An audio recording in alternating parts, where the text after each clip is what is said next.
Hello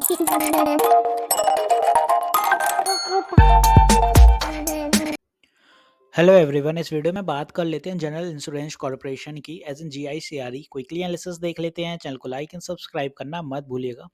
तो general insurance में आप देखोगे कि स्टॉक कंसिस्टेंटली 4 दिन से एक बुलिश मोमेंटम के साथ ऊपर बढ़ रहा है। मेरे पास बहुत लोगों के कमेंट आए थे और उस टाइम पे क्या था कि लोगों ने यहाँ कहीं बाय कर लिया और उसके बाद स्टॉक कंसिस्टेंटली फॉल कर रहा था। 450 के आसपास बाइंग थी ज़्यादातर लोगों की। उनको क्या था, यहाँ पे उनको ये लगा कि ब्रेकआउट देने वाला है स्टॉक, और ज़ाहिर-सी बात है स्टॉक ने ऊपर का मोमेंटम पकड़ा था। यहाँ तक देखें आप तो 467 गया।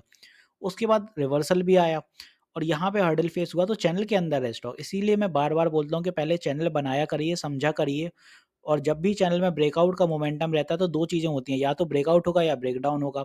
तो जनरल इंश्योरेंस में उस टाइम ब्रेकडाउन हो गया और लोग फँस गए काफ़ी। तो यहाँ पे देखें तो फॉर्मेशन ये थी कुछ एक्यूमुलेशन, रिटर्न, फिर एक्यूमुलेशन और फिर रिटर्न। तो ये ऐसा कुछ फॉर्मेशन था। अब यहाँ पे ऊपर वाली trend line as a resistance काम कर रही है, ये वाली, और नीचे की एज़ अ सपोर्ट। यहाँ पे देखें तो स्टॉक में 2 दिन में बड़ी तेज़ी के साथ गिरावट हुई। काफ़ी लोगों ने तो लॉस में बेच भी दिया, उनको लगा कि और ज़्यादा फॉल ना हो जाए। फॉल तब होता है जब ये आप देखें तो ये ट्रेंड लाइन टूटती। बट लोगों को ये लगा कि उनने क्या किया, 450 के आस-पास खरीद लिया, वो 400 हो गया। फिर और देखा तो वो उनने देखा 350 के आस-पास भी आ गया, वो भी टूट गया। तो वो पैनिक के चक्कर में बेच दिया। उस टाइम भी मैंने कहा था होल्ड करके रखिए, अभी भी स्टॉक अभी कहीं न कहीं एक मूव आएगा। बट पैनिक लोगों के अंदर इतना होता है और वो हमेशा तभी आता है जब आप फोमो के चक्कर में कोई भी स्टॉक लेते हो।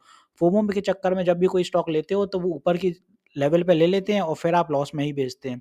इसीलिए मैं बोलता हूँ बार-बार के चैनल बनाया करें। यहाँ देखें तो चैनल कितना क्लियर है, अब आपको समझ आ रहा होगा कैसे धीरे-धीरे करके स्टॉक ऊपर गया। यहाँ रेजिस्टेंस फेस करने के बाद फिर से सडनली नीचे आया और 4 दिन में फिर से ऊपर हो गया। तो अब वो लोग पछता रहे होंगे जिन्होंने लॉस में बेच दिया, ज़ाहिर-सी बात है। तो यहाँ पे अब आप देखें आज जो लेवल्स रहे हैं अपने वो समझिए। 445 पे अपन को हर्डल फेस हुआ। क्यों हुआ? क्योंकि 450 का साइकोलॉजिकल लेवल नियर बाय है जो कि यहाँ है। इसीलिए ये 5 पॉइंट पहले सेलिंग दिखने लग जाती है, वो इसीलिए अपना सेलिंग देखने को मिली और 427 के आसपास स्टॉक ने क्लोजिंग दिखा दी। अब यहाँ पे आप देखेंगे कि नीचे की दिशा की अगर बात करें तो यहाँ पे अपन को जो बायर्स देखने को मिले 371 से अच्छे खासी एक्टिवनेस थी और तेज़ी के साथ स्टॉक ऊपर गया।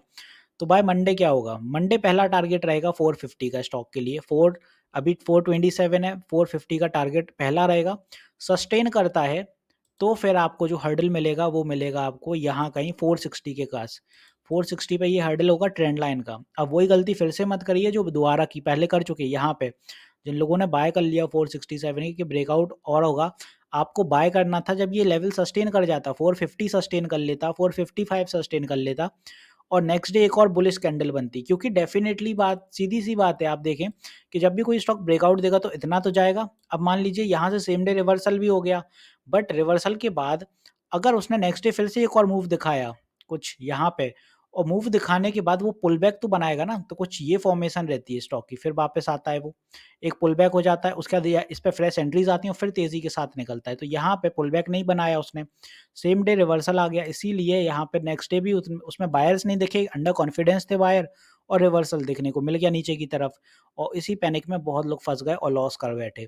अब मंडे को क्या होगा, यहाँ से पहला टारगेट रहेगा 450, नेक्स्ट टारगेट 460। यहाँ पे अगर हर्डल फेस हो रहा है तो आपको यहाँ पे बाय नहीं करना है, आपको बाय करना हैगा। अगर कोई ऊपर की दिशा में बात करना करना चाहता है बाय, तो यहाँ से स्टॉक को सस्टेन कर लेने दीजिए 470 के आसपास, यहाँ कहीं। ये अपना बाइंग होगी, 470 सस्टेन कर जाए और आप देखें 475 पे एक और रेजिस्टेंस फेस होगी, तो वहाँ से फिर स्टॉक वापस आएगा। 475 से जब वापस आएगा, कुछ ये लेवल रहेगा अपना 475 का, यहाँ पे ये अपना लेवल रहेगा। तो यहाँ से अगर स्टॉक 475 जा रहा है, रीटेस्टिंग कर रहा है ट्रेंड लाइन पे सपोर्ट ले लिया और फिर से यहाँ से निकलने की कोशिश कर रहा है, तब आप बाय करिए, तब आपका ऊपर की दिशा में 500 के टारगेट तब मिलेंगे। क्योंकि अगर यहाँ पे मंडे को फिर से वही होता है, स्टॉक ऊपर जाता है, रेजिस्टेंस फेस करता है, तो फिर आप देखें एक और फिर से ब्रेकडाउन, कुछ ये फॉर्मेशन फिर से आ जाएगी आपकी। इसीलिए बोल रहा हूँ यहाँ सावधानी हमेशा बरता करिए, कोई भी स्टॉक हो ब्रेकआउट के पास, ब्रेकडाउन एंड ब्रेकआउट दोनों ही मोमेंटम बनते हैं, वहाँ समझदारी दिखानी होती है कि ऊपर की दिशा में ब्रेकआउट तो हो रहा है बट सस्टेन कर रहा है कि नहीं। सस्टेन करे तब बाय करिए, अंधाधुंध बाय मत करिए कि बड़ी बुलिश कैंडल आई मैं बाय कर लूँगा, कल फिर से एक और बुलिश होगी मेरा पैसा बन जाएगा। वो पैसा नहीं बनता है, आपका पैसा फँस जाता है उस लेवल पे। तो ये तो हुई ऊपर की दिशा की बात कि कैसा चलने वाला है अपना। 475 के आसपास अगर सस्टेन कर ले, निकलने की कोशिश करता है, तब बाय करिए। अदरवाइज़ यही टारगेट रहने वाले हैं। नीचे की दिशा की बात करें तो पहला सपोर्ट अब नीचे की दिशा में 410 का फर्दर अपना इसके बाद जो सपोर्ट रहेगा वो रहेगा 400 का यहाँ कहीं पे। 2 ही सपोर्ट लेके चल रहे हैं, 400 साइकोलॉजिकल लेवल है, तो डेफ़िनेटली ब्रेक होने में थोड़ी दिक्कत होगी क्योंकि बायर्स एक्टिवनेस ज़्यादा होगी इसीलिए। तो यहाँ पे अपने 2 सपोर्ट हो गए, नीचे की दिशा में ये वाले और ऊपर के ये हो गए रेजिस्टेंस। तो होपफुली अब आपको सारी चीज़ें क्लियर होंगी। मिलते हैं नेक्स्ट वीडियो में। This is me Shubham Yadav signing off.